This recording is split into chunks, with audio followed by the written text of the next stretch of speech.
It hurts too much, she yelled at the Mafia boss. He made every abuser in town vanish. The night Kira Ross screamed at a wife beater in the ER, she didn't know Brooklyn's deadliest man was listening. 24 hours later, that wife beater was gone. 48 hours later, 6 more abusers vanished. By the end of the week, every coward in Brooklyn who raised his fists to someone weaker was looking over his shoulder. Because Riker Cross had just found a new hobby, and it was cleaner than the streets had been in decades. Hit that subscribe button right now, because this story is about to go somewhere brutal and beautiful. The clock on the wall read 2:47 a.m. when Jenna walked through the automatic doors, and Kira Ross knew exactly what she was looking at. 4 years of night shifts had given her a sixth sense for these cases. The careful way Jenna held her arm, the swollen jaw she tried to hide with her hair, the dead look in her eyes that said she'd already practiced her lies in the cab ride over. Behind her, 10 steps back, but always watching, came Marcus. 6 feet of muscle and arrogance in a tank top, scrolling through his phone like he was waiting for an oil change, instead of making sure his girlfriend didn't tell the truth about who'd rearranged her face. Kira was 31, running on coffee and something darker than exhaustion. She'd become a nurse to save people. For years later, she knew better. The system was a joke. Men like Marcus walked free while their victims apologized for bleeding. Name? Kira asked, voice professionally neutral even as her hands shook. Jenna Mitchell. I fell. The words came out slurred through the swelling. Kitchen counter. Slipped on some water. Kira wrote it down because protocol demanded it, even though every cell in her body was screaming. She'd heard this story 100 times. Different actresses, same script, same ending. Let's get you into exam room 3. Across the waiting room, Riker Cross was bleeding through his shirt and pretending not to notice. He'd taken a knife to the ribs 3 hours ago during a collection job that went sideways. It wasn't serious, but his second-in-command Fletcher had insisted he get stitches before infection became a problem. So here he sat, watching a woman lie about her injuries while her abuser made sure she stuck to the script. Riker was 38, had built an empire on understanding that power came from being willing to do what others wouldn't. But there was violence that served a purpose. And then there was this, a coward beating someone who couldn't fight back, then sitting there smiling like he'd accomplished something. In exam room 3, Kira worked with practiced efficiency. Jaw's broken. We'll need to wire it shut. The arm's fractured in 2 places. You'll need a cast for 6 weeks. She kept her voice gentle. Jenna, did someone do this to you? No, I fell. Kitchen counters don't usually punch people twice in the same spot hard enough to fracture bone. Kira gripped her clipboard until her knuckles went white. And they don't leave finger-shaped bruises that match a man's hand. Jenna's eyes filled with tears. For a moment, Kira thought she might break. Then Jenna glanced toward the waiting room, and the moment died. I fell. Can you just fix it? 90 minutes later, Jenna was bandaged, medicated, her jaw wired shut, and arm casted. She could barely speak, couldn't eat solid food, would spend 6 weeks in pain. And she would go home with the man who'd caused it. Kira walked her back to the waiting room, where Marcus immediately stood, all-concerned boyfriend now. Baby, are you okay? Broken jaw, fractured arm, Kira said flatly. She needs rest. No stress. No situations that might cause additional trauma. Marcus laughed, already guiding Jenna toward the exit. Don't worry. I'll take real good care of her. Something inside Kira shattered. Maybe it was 4 years of watching the scene play out. Maybe it was her mother's ghost. The funeral when Kira was 17, her father explaining how tragic it was that she'd fallen down the stairs. Maybe it was just exhaustion and rage finally breaking through. IT hurts too much. The scream echoed through the entire ER. Everyone froze. It hurts to watch you smile while she can't even open her mouth. It hurts to know I'm sending her home with you, and tomorrow she'll be back here, or she'll be dead. It hurts that I have to write down her lies because the system protects pieces of shit like you instead of the people you destroy. Marcus's smile vanished. Lady, you need to calm down. I know what you did. Everyone knows what you did. And you'll walk out and do it again, because that's what cowards do. You hit people who can't hit back, and the world just lets you. Security moved toward her. Her supervisor rushed over, face red. Marcus backed away, hands up, playing victim. This is crazy. I'm calling my lawyer. Get out, Kira said, voice dropping to something cold and deadly. Get out before I forget. I took an oath to do no harm. That's when Riker Cross stood up. The way he moved made everyone instinctively step back. No hurry, no obvious threat, but danger rolled off him like heat from asphalt. He stopped in front of Marcus. She told you to leave. Marcus tried his tough guy routine. Who the hell are you? Riker moved fast. One moment Marcus was talking. The next he was on his knees, hand bent wrong, 2 fingers definitely broken. Funny how much it hurts when someone bigger decides to break things, Riker said conversationally. You have 2 choices. Leave now and disappear from her life permanently. Or I show you exactly how much pain a body can take before it stops working. Marcus was crying now. Okay, let go. Riker released him. Marcus ran, out the doors into the night.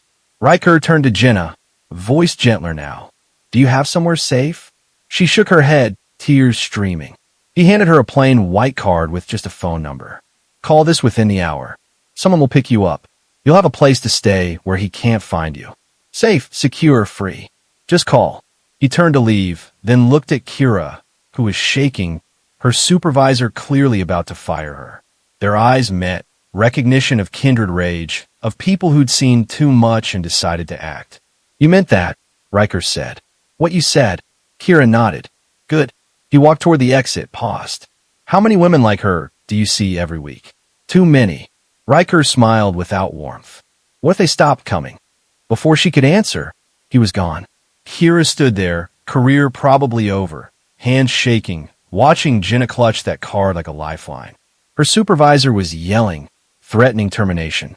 But Kira barely heard it. For the first time in 4 years, she felt something other than helpless rage. She felt hope. Kira got home at 7 in the morning with a written warning in her bag and a phone number she couldn't stop thinking about. Her supervisor had screamed for 20 minutes about professionalism and liability and how lucky she was to still have a job. The hospital's legal team would be reviewing the incident. Code 4. One more outburst and you're done. She didn't care. She dropped her keys on the kitchen counter of her studio apartment, too wired to sleep despite the exhaustion pulling at her bones. The news played on her laptop.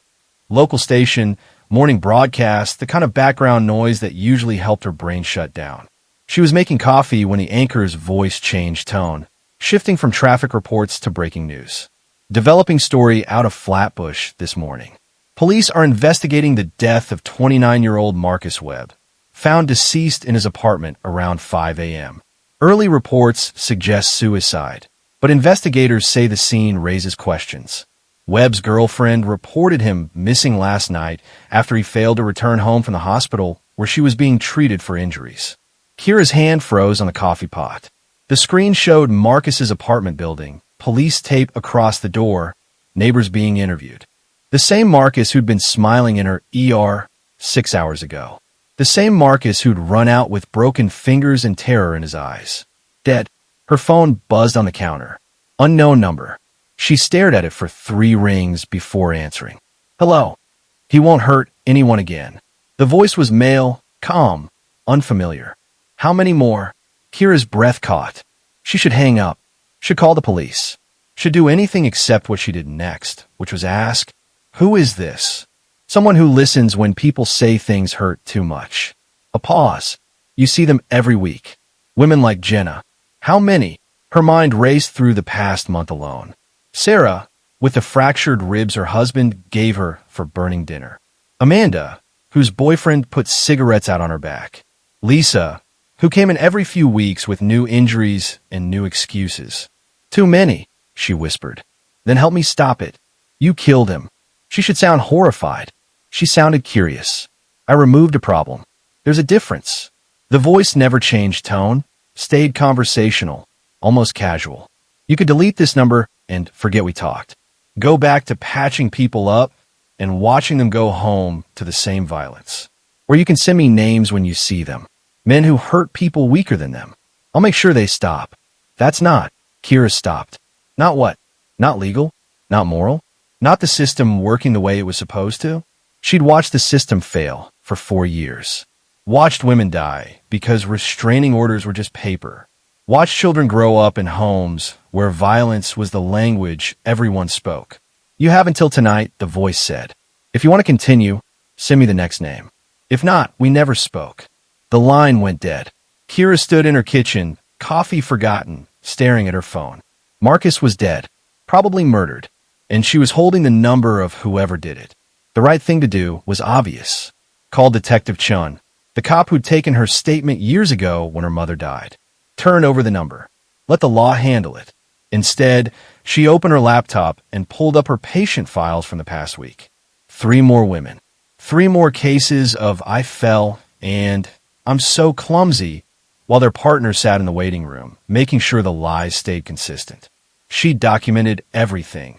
Photos of injuries, descriptions that carefully noted the patterns that screamed abuse. Evidence that would sit in a file somewhere while the violence continued. Her hands hovered over the keyboard. This was insane. This was conspiracy to murder. This was everything she'd been taught was wrong. This was also the only thing that had actually worked. At 11 p.m., after sleeping 4 hours and waking up to the same thoughts on loop, Kira opened her phone. She typed 3 names, 3 addresses, 3 men who would probably kill their partners within the year if nothing changed. Her thumb hovered over send for a full minute.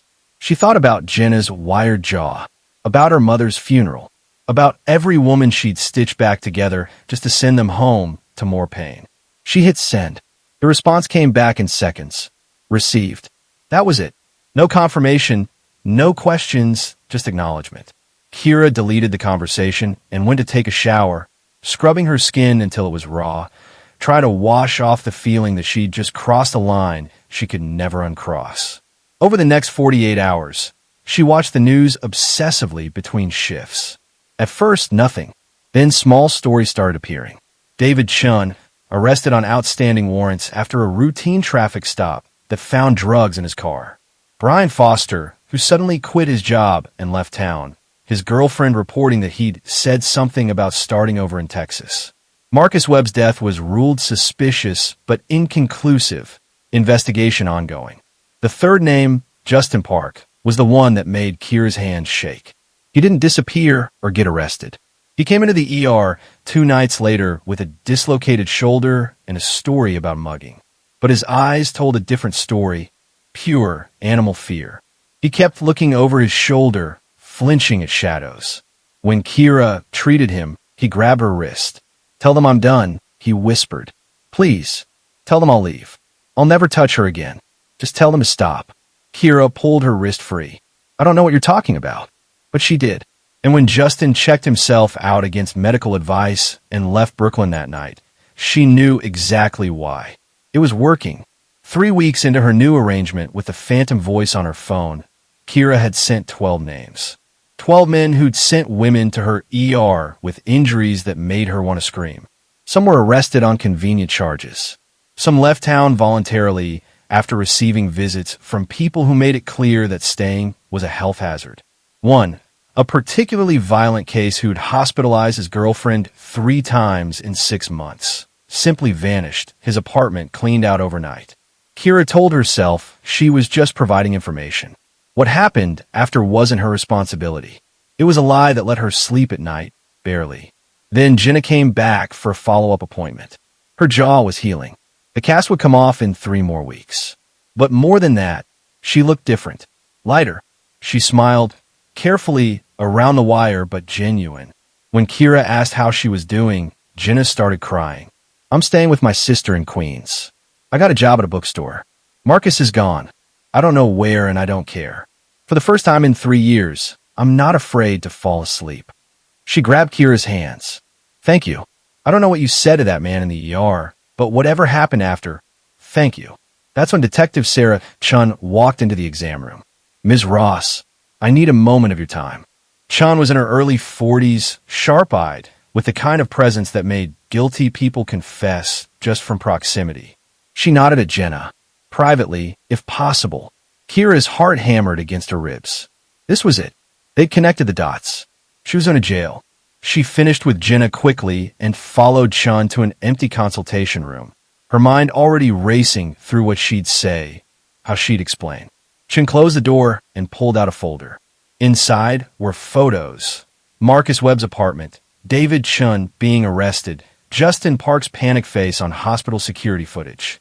A map of Brooklyn with red pins marking locations, all connected by string to one central question mark. 8 men, Chun said quietly, in 3 weeks, all with documented histories of domestic violence. All suddenly gone, arrested, or scared enough to leave town. She looked up at Kira.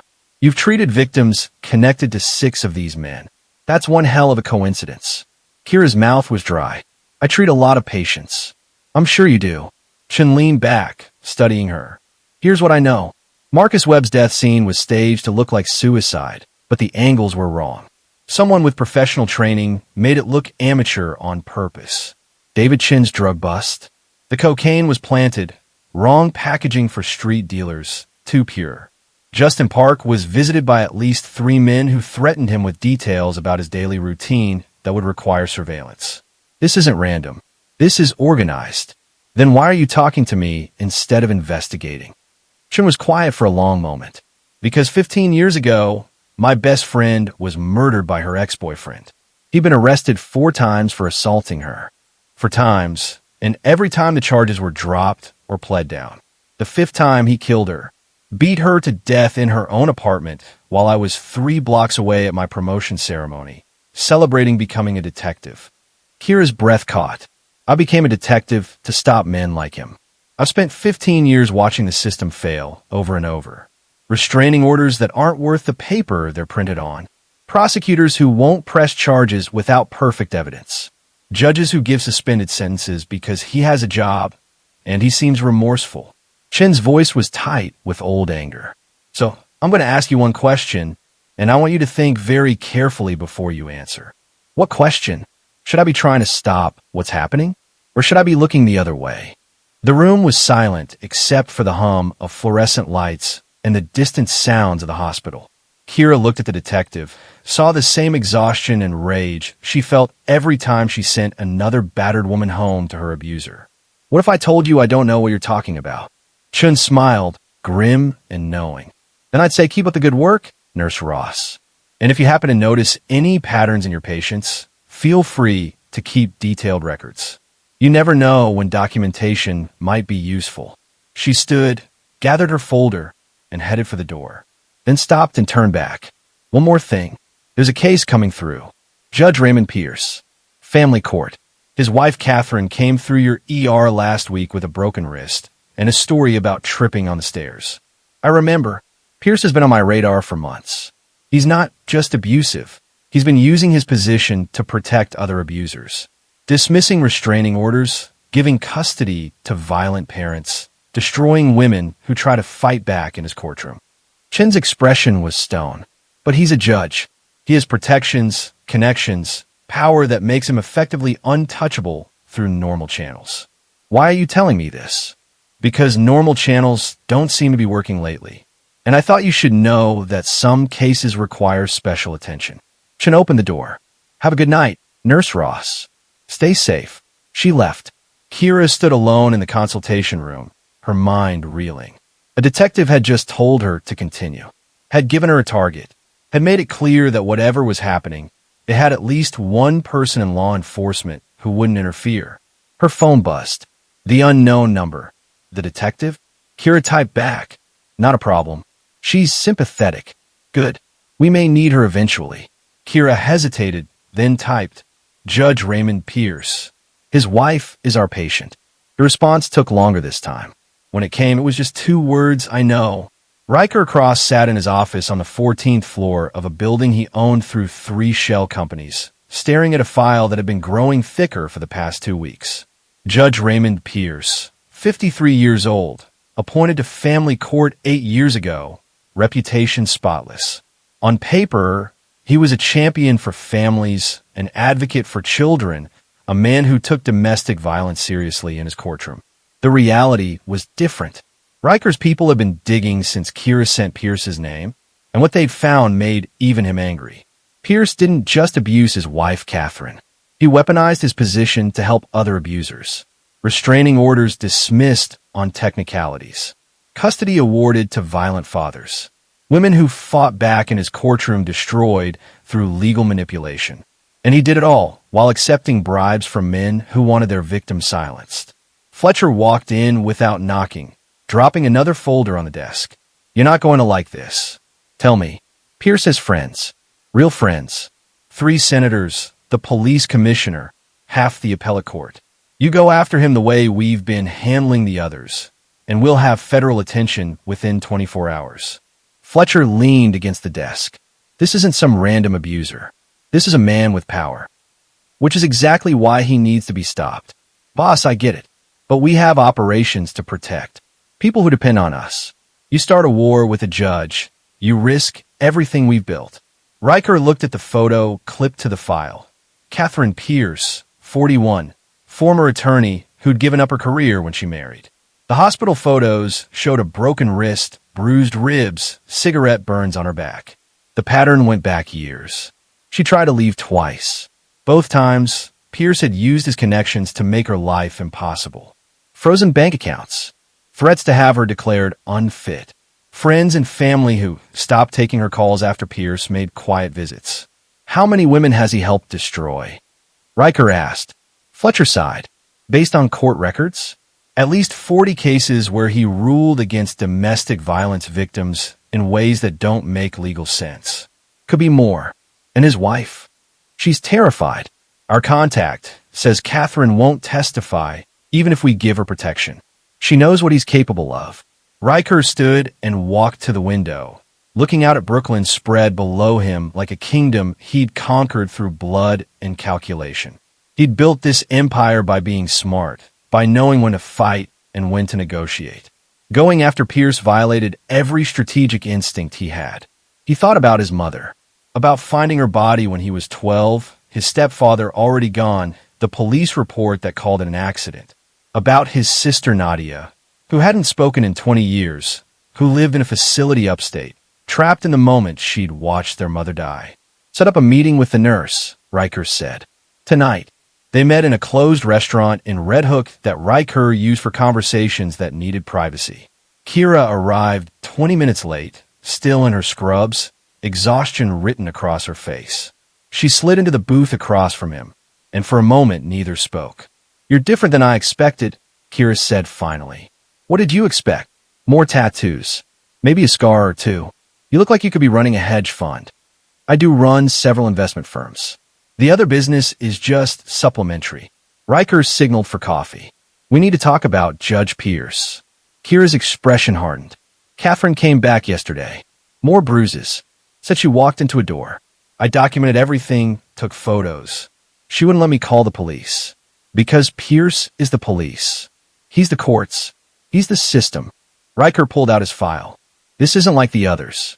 We can't scare him into leaving town. We can't plant evidence for an arrest. He has too many friends who'd make it disappear. And if we make him vanish, every federal agency in the state will investigate. So we do nothing. Kira's voice rose. We just let him keep destroying people. I didn't say that. I said we have to be smart. Riker opened the file, spreading documents across the table. Pierce isn't just abusive. He's corrupt. He takes money to rule certain ways. He has relationships with lawyers who bring him cases. There's a pattern, but it's buried under years of careful legal maneuvering. What do you need? Evidence. Real evidence. Not just of him beating his wife. That alone won't stick. We need to prove the corruption, show the pattern of rulings, connect the money. Build a case so solid that even his powerful friends can't make it disappear. Kira studied the documents. This could take months. Or days if we have someone on the inside. Riker looked at her directly. You said Catherine came back yesterday. Did she seem ready to run? She seemed hopeless. Like she'd given up. What if she had a reason to hope? What if we could offer her real protection and a way to destroy him permanently? She won't testify. I already tried. Not testimony. Documentation. Pierce keeps records. He's meticulous. Bank accounts, communications with the lawyers bribing him, maybe even evidence of his pattern with other victims. If Catherine can access his home office, get us copies. You're asking her to spy on a violent man who's already broken her bones multiple times. Kira's hands tightened around her coffee cup. If he catches her, then we make sure he doesn't catch her. We give her a way out. A safe house, new identity, money, protection. But first, we need leverage. This is insane. This is the only way. Riker's voice was calm but intense. Every other option either fails to stop him or brings down federal investigation on everyone involved, including you. In case you've forgotten, you're technically an accomplice to multiple felonies. Kira flinched but didn't look away. When I sent you that first name, I thought it would be simple. Bad man does bad thing. Bad man faces consequences. I didn't think about judges with power or federal investigations or putting victims in more danger. Nothing about this is simple. It never was. Riker finished his coffee. But here's what I know. If we do nothing, Pierce keeps destroying lives. If we try to handle him like the others, we fail and possibly destroy everything we've built.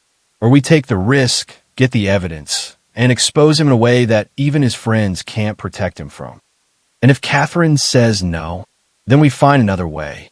But we have to try.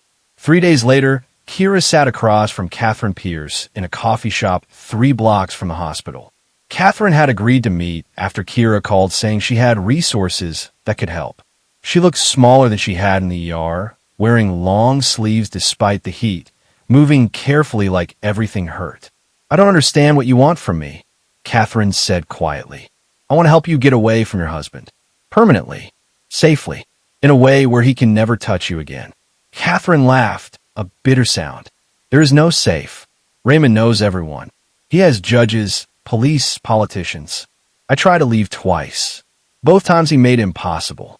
Froze my accounts, turned my friends against me, threatened my sister's family. He told me if I ever tried again, he'd have me declared mentally incompetent and lock me away somewhere. What if you could destroy him instead of just leaving? Kira leaned forward. What if there was a way to expose him, not just for what he does to you, but for everything? The corruption, the other women he's hurt through his courtroom, all of it. Even if I wanted to, I don't have proof. But he does. He keeps records. You've seen his office. Catherine went very still. You want me to steal from him? I want you to document what he's hidden. We have people who can help, who can keep you safe while you do it, who can get you out the moment you have what we need. And if he catches me before I get out, Kira had no good answer for that. Then we'll come get you. But Catherine, if you do nothing, this continues. For you, for his next victim, for every woman who walks into his courtroom, hoping for justice, and gets him instead. Catherine stared into her coffee for a long moment. When she looked up, something had shifted in her expression. Not hope exactly, but something harder. Anger, maybe, but just exhaustion with being afraid. What do you need me to do? Over the next 2 weeks, Catherine became a spy in her own home. Pierce worked late most nights, leaving her alone with his locked office. The first time she picked the lock, using tools Riker's people had taught her to use, her hand shook so badly she nearly gave up. But she thought about the women whose faces she'd seen in court transcripts, the cases where Pierce had sided with abusers, the children awarded to violent parents. She thought about the last 20 years of her life, lived in fear of a man who smiled for cameras while breaking her bones in private. She photographed everything. Bank statements showing payments from lawyers. Emails coordinating decisions before cases were even heard. A handwritten ledger. Pierce's insurance policy, documenting every bribe, every fixed case, every favor owed. He kept it all because powerful men always think they're untouchable. The breakthrough came on a Friday night. Pierce had a dinner with the police commissioner, would be gone for hours.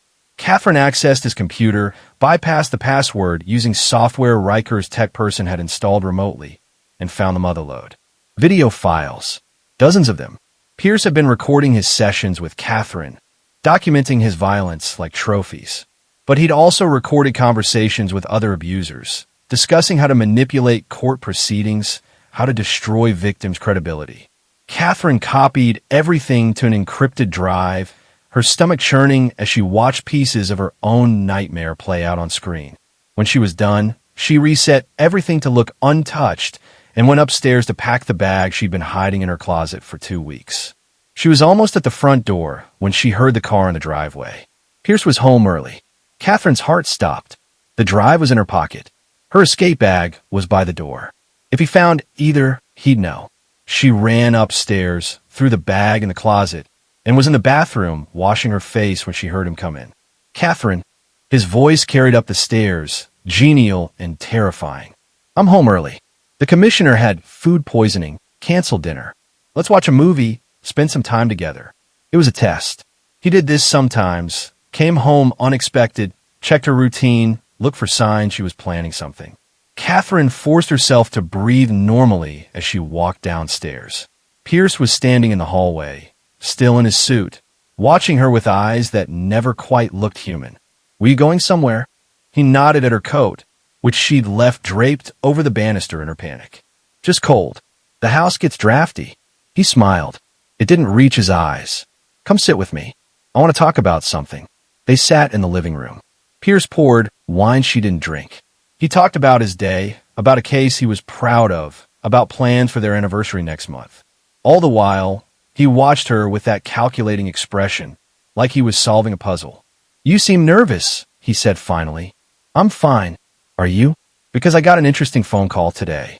Someone asking questions about my court record, about patterns in my rulings." He set down his wine glass. It made me wonder, who would be looking into that? Who would even know to look? Catherine's blood turned to ice. Pierce stood and walked to his office. Catherine heard the door open, heard him moving around. Every second felt like an hour. Then he came back, his expression dark. "My office was accessed. Files were moved. Someone's been in there." He grabbed Catherine by the throat, lifting her half off the couch. "Was it you?" She couldn't breathe, couldn't speak. Pierce's grip tightened, and for a moment she was sure he'd kill her right there. Then her phone rang. Pierce dropped her, grabbed her phone from the coffee table. Unknown number. He answered, putting it on speaker. "Catherine, it's time to go." Riker's voice, calm and commanding. "Walk out the front door. Right now.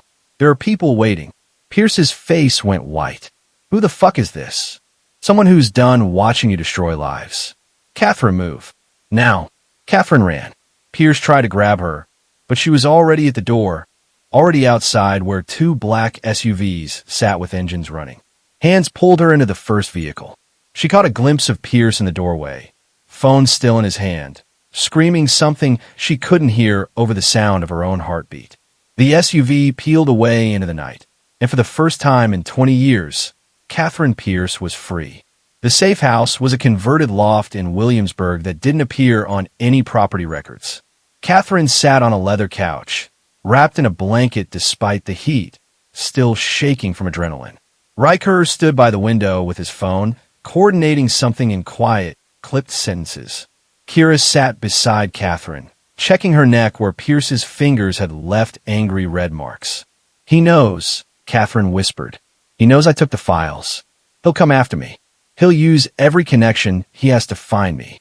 "Let him try," Riker said, ending his call. "We're 3 steps ahead." The moment you walked out that door, encrypted copies of everything you found went to 3 different news outlets and 4 separate law enforcement agencies. Not local, federal. People Pierce can't touch. You don't understand what he's capable of. I understand exactly what he's capable of. I also understand that by morning, his entire world collapses. Riker pulled up his laptop, turned it so Catherine could see. "This is the evidence package being reviewed right now. Bank records showing $200,000 in bribes over 3 years. Email chains coordinating fixed rulings. That ledger documenting every corrupt decision. And the videos." Catherine looked away from the screen. "I can't watch those." "You don't have to. But prosecutors will. Juries will. And when they do, Pierce doesn't just lose his judgeship. He goes to prison for a very long time." Kira's phone buzzed. "Detective Chun." She stepped away to answer. "It's 2 in the morning. "I know. Listen, I just got pulled into an emergency meeting with the FBI. Someone dumped a nuclear bomb worth of evidence on Judge Pierce. They're moving fast. Warrants being drafted, arrest team assembling. This is really happening.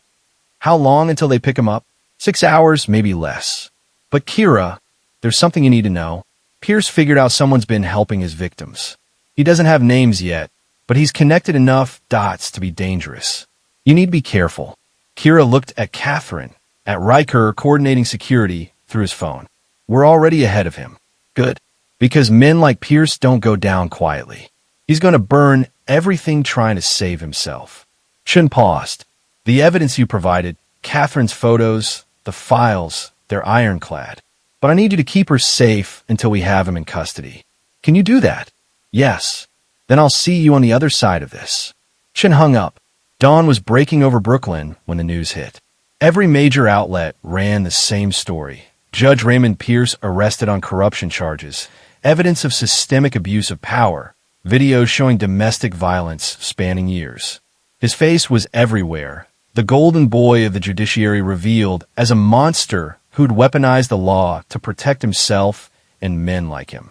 By 8 a.m., Pierce was in federal custody. By 9, 3 more judges had been suspended pending investigation into cases Pierce had referred to them. By 10, a hotline for his victims had been established, and the calls were flooding in. Women he destroyed in court, men he'd helped abuse their families, lawyers he'd taken bribes from. Everyone suddenly willing to talk now that the monster was caged. Catherine watched it all from the safe house, tears streaming down her face. Not relief yet, but something close. The beginning of belief that she might actually be free. What happens now? She asked Kira. Now you rebuild. The legal team Riker hired will handle your divorce, your safety, everything. Pierce won't be able to touch you. He'll spend the rest of his life in prison if the prosecutors do their job. And you? What happens to you? Kira hadn't thought that far ahead. She'd been operating on rage and momentum for weeks, sending names, watching abusers disappear, telling herself she was helping. She hadn't considered what came after. I go back to work, she said finally. Keep doing what I do. Saving people. Trying to. Riker walked over, pocketing his phone. Catherine, there's someone here to see you. A woman in her 60s entered, eyes red from crying. Catherine gasped. Mom. They embraced, both sobbing. Catherine's mother had been one of the people Pierce had isolated her from, using threats and manipulation to sever every support system. Riker had located her that morning, explained everything, brought her here to reunite with the daughter she'd thought was lost. Kira stepped back, giving them privacy. Riker gestured for her to follow him to the kitchen area. This is the part where you tell me this can't continue, Kira said. Actually, I'm telling you it has to evolve. Riker poured coffee, handed her a cup. Pierce was high profile. His arrest will spark investigations, congressional hearings, reforms. Which means the system might actually start working for the next few months. Our services won't be as necessary. That's good, isn't it? It is. But it's also temporary. The system always reverts. The powerful always find ways to protect themselves. And there will always be men like Pierce who slip through the cracks. Riker looked at her seriously. What we've been doing isn't sustainable long-term. It's messy, illegal, and dangerous. But it's also revealed something important. What? That there are people willing to do what's necessary when the system fails. You, me, Detective Chun, even Catherine. We're not heroes. We're just people who decided that watching wasn't enough. He set down his coffee. So here's what I'm proposing. We legitimize part of this. Create a foundation that helps domestic violence victims. Legal support, safe housing, relocation assistance. Everything above board. Use my money, your medical expertise, Chen's law enforcement connections. And the other part? The part that's not legitimate. Stays in the shadows. Reserved for the cases that can't be handled legally. The powerful abusers, the corrupt officials, the ones who think they're untouchable. Riker's expression was hard. But we get smarter about it. More careful. More strategic. No more spontaneous decisions. Every case gets evaluated, every risk assessed. Kira thought about the past month. About Jenna, healing and safe. About Catherine, free after 20 years. About the dozens of women who weren't coming to her ER anymore because the men who hurt them were gone. She thought about her mother, about the funeral, about 17-year-old Kira standing in the rain watching them lower a casket while her father pretended to cry. I'm in, she said, but I have conditions. Name them. No killing unless absolutely necessary. We try every legal option first. And if we do have to go dark, we make sure the victims are protected and willing participants, not pawns we're moving around. Riker extended his hand. Agreed. They shook on it. Two damaged people forming a partnership that would operate in the gray spaces where the law ended and justice began. 6 months later, the Grave Foundation opened its doors in downtown Brooklyn. The building was modern, secure, with 24-hour security and services that range from legal consultation to therapy to job training. Catherine Pierce ran the day-to-day operations, using her legal background to help victims navigate the system that had failed her. Detective Chun served as a consultant, steering cases toward legitimate prosecution when possible.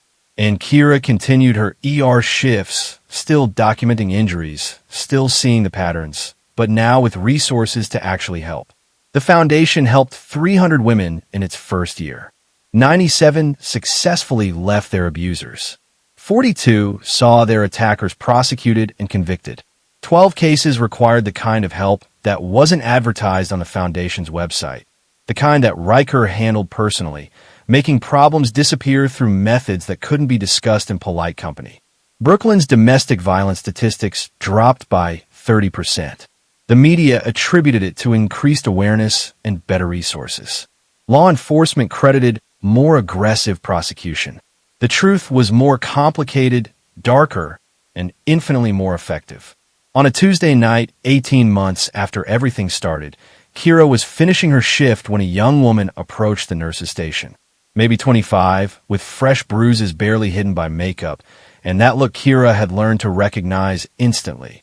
The look of someone who'd been surviving violence so long they'd forgotten what living felt like. "I need help," the woman said quietly. "Not just medical. Real help. Someone told me.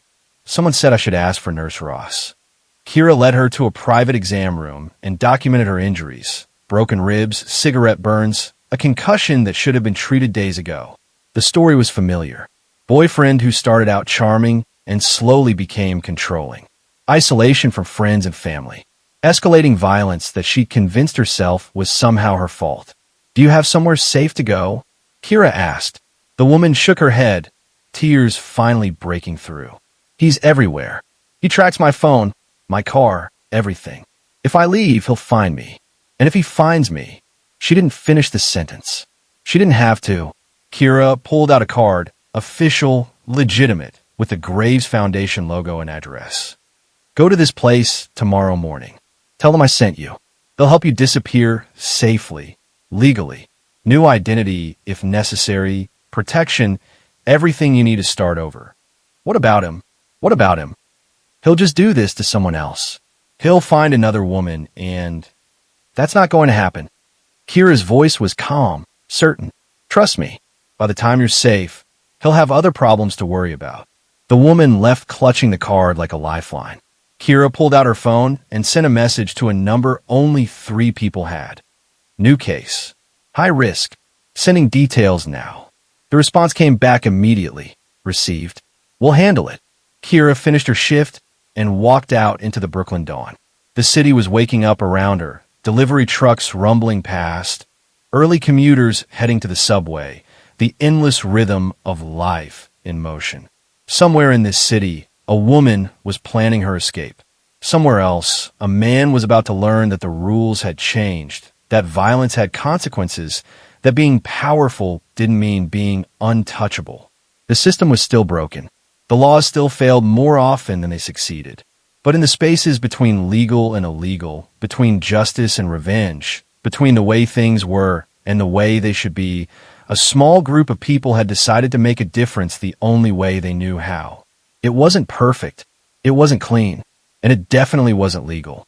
But when Kira thought about Jenna's healing smile, Catherine's freedom, the 300 women who'd rebuilt their lives, and the countless others who'd never know how close they'd come to becoming statistics, she knew it was worth it. Because some things hurt too much to watch and do nothing. And some people, when they finally stop watching and start acting, change everything. If this story moved you, hit subscribe and let me know what you think in the comments. Sometimes the system fails. Sometimes justice needs help. And sometimes the most dangerous partnerships are the ones that save the most lives. Thanks for watching, and remember, if you or someone you know needs help, there are resources available. You don't have to survive alone.